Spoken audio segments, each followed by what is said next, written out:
Do you have an addiction? I'll bet you do. It might, for example, be to chocolate ice cream. Or it could be you're addicted to another person, perhaps someone who's bad for you. Or it might be to drinking martinis, to munching on potato chips,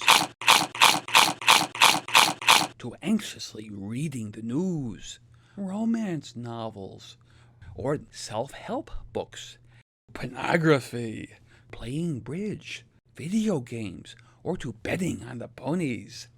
Or it might be to watching sports, or soap operas, or to cruising the web, or to checking your email, or to jogging, or to bodybuilding. Or you might be a workaholic, or a sexaholic, or addicted to collecting junk, or to sleeping, or to shopping. And there are many, many more addictions. And so, considered in that light, you may very well have a monkey on your back. The bad thing about an addiction is that it destroys your freedom and drains you of the energy that could be channeled into a useful or creative direction. The good news is that you can be free of addictions and much happier by virtue of it. But to be free, you must first solve the enigma of addiction. You'll discover a clue to the mystery in a moment.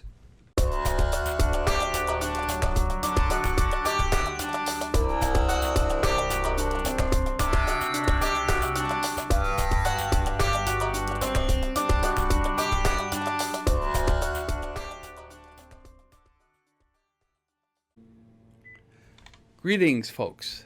I'm Dr. Mark Dilloff, and I offer philosophical counseling for all of life's problems, from anxiety to cosmic blues, from spiritual crisis to business difficulties. Here then is a clue to the mystery of addiction.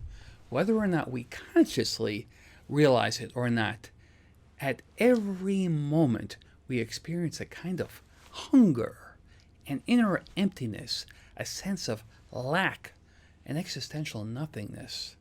Every human being experiences it. Usually this hunger isn't very intense, but it's there all the same.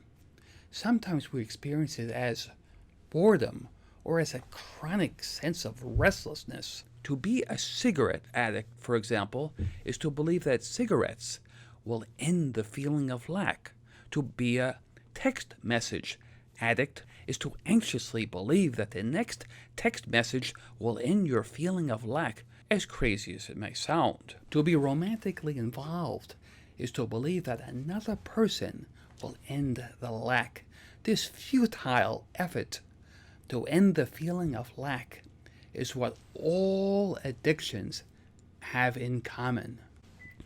And how is it that we could be so deluded as to imagine that what's ultimately lacking is, for example, a jelly donut?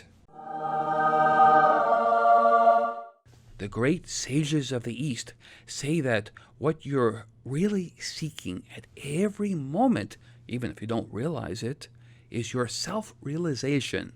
Is smoking or eating a jelly donut or hankering after fortune and fame then really a deluded effort at self-realization, as crazy as it sounds?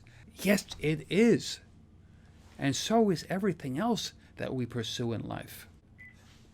There is a force within us that seeks to know itself, and the various Eastern religions seek to accomplish this ultimate quest, the quest to allow this force, which some call the self, to come to know itself.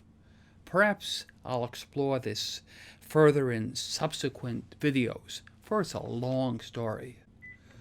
Let me ask you a question.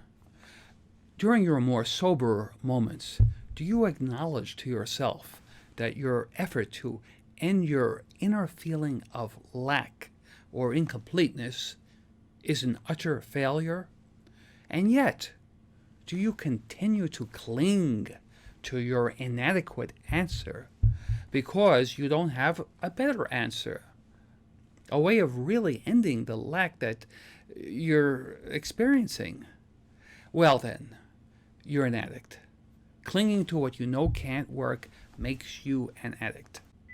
Here again, the good news is that if you can recognize in yourself the obscure object of human desire, that which you've been searching for since you were a child without realizing it, then you can be free and know inner felicity in the midst of struggle and strife.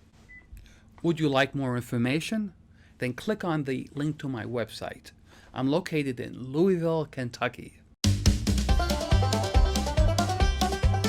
But I also offer philosophical counseling over the phone or through Skype and have clients throughout the world. I also offer seminars. I can fly to your city or town to offer a seminar if my arms don't get too tired. I'm looking forward to hearing from you.